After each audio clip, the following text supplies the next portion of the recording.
Salut les conciergeries Airbnb, ici Henrik du site louerpremium.com dans lequel j'explique comment faire exploser le chiffre d'affaires de ta conciergerie. Aujourd'hui, on va voir la peur de vendre cher. C'est parti.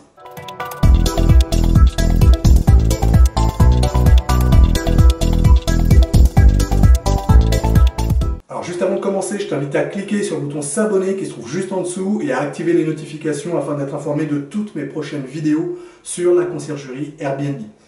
Également, je t'invite dès maintenant à me laisser un pouce bleu afin de me motiver à te laisser toujours plus de vidéos, toujours plus de conseils sur la conciergerie Airbnb. Alors, pourquoi certaines personnes ont peur de vendre cher les nuitées dans leur conciergerie? C'est quelque chose qu'on peut remarquer chez notamment certains propriétaires qui ont peur tout simplement d'augmenter les prix à la nuit pour leurs biens. Alors, qu'est-ce que j'entends par là? Finalement, c'est pas la peur de vouloir gagner de l'argent, quoique ça peut être lié aussi. Mais il y a cette peur de vendre cher où on se dit mais si j'augmente les prix, les voyageurs vont jamais venir parce qu'ils vont trouver ça beaucoup trop cher, ils vont voir d'autres biens sur ma ville ou dans la zone qui sont beaucoup moins chers que les miens et donc je vais jamais vendre et du coup je suis obligé de m'adapter et baisser mes prix, m'aligner sur ma concurrence. Alors ça c'est la réflexion que peuvent avoir effectivement certains propriétaires au premier abord, tout simplement parce que en fait il y a un point qui est assez important à comprendre, c'est que le propriétaire parfois il raisonne en pensant que les voyageurs qui vont être attirés par son bien consomment Airbnb, Booking ou en tout cas la location courte durée de la même manière que lui. Et ça, c'est une erreur assez fréquente.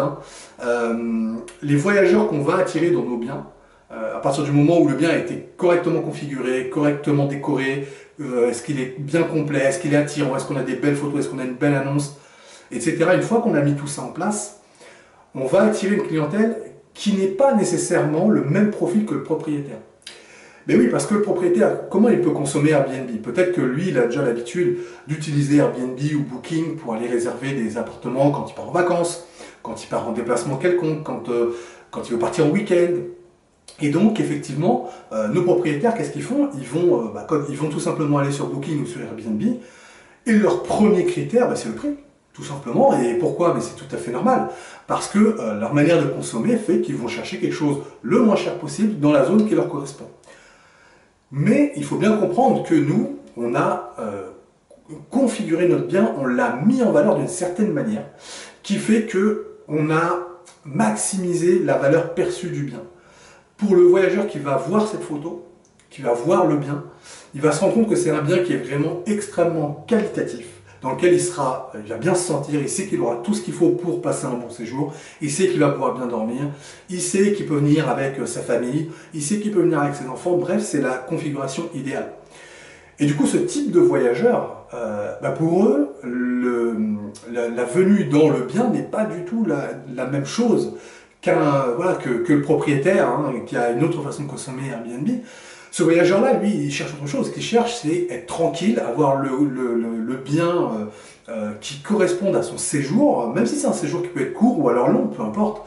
Ce qu'il va chercher, c'est être tranquille. S'il vient avec sa famille, s'il vient avec ses enfants, il veut que les enfants puissent dormir correctement. Il veut pouvoir dormir correctement aussi dans un lit confortable. Il veut qu'il y ait la télé, il veut qu'il y ait des bons radiateurs, il veut éventuellement avoir une terrasse, enfin bref, tout ce qui peut tourner autour d'un bien que tu peux proposer. Et si tu rencontres tous ces critères-là, le voyageur en question, lui, il est prêt à mettre de l'argent sur la table parce que ça correspond à son séjour. Et c'est vrai qu'on est dans quelque chose d'assez finalement assez irrationnel, puisque du coup, on est dans un petit peu, j'allais dire, l'achat coup de cœur. Et c'est ça d'ailleurs qu'on veut déclencher en mettant en valeur un bien, en prenant de belles photos, en mettant un titre intéressant, en mettant une description qui soit intéressante. C'est ça qu'on veut chercher, on veut déclencher le coup de cœur. Et ce coup de cœur, en se déclenchant, en fait, il va enlever toute rationalité, ou en tout cas une bonne partie de la rationalité de la personne qui va réserver. Et du coup, cette personne sera prête à mettre de l'argent sur la table parce que ça correspond à ce qu'elle cherche. D'accord? Donc, pour résumer un petit peu, c'est pas parce que effectivement un propriétaire a une habitude de consommation sur Airbnb ou Booking que les voyageurs que tu vas attirer dans son bien ont la même habitude de consommation. Tu comprends bien que c'est deux choses totalement différentes. D'ailleurs, ce sont des personnes différentes. Donc du coup, forcément, les habitudes de consommation sont différentes. Et sur Booking et Airbnb, ça peut être tout à fait le cas. Je vais prendre un autre exemple. Si tu as un bien qui est situé, par exemple, près d'un aéroport ou près de Disneyland, près du parc Astérix, tu vois bien que tout ça, le Puy du Fou, tu vois bien que ces consommateurs-là, ces voyageurs-là, quand ils viennent, c'est pour quelque chose, un but bien précis, et du coup, ils ont envie d'être vraiment tranquilles, c'est ça qu'ils cherchent. Et ils sont prêts à le payer. D'ailleurs, accessoirement, si on vient au parc Disneyland, par exemple, étant donné l'entrée du parc, alors j'ai pas les prix sous les yeux, mais voilà, on approche à centaine d'euros pour un adulte si c'est pas plus.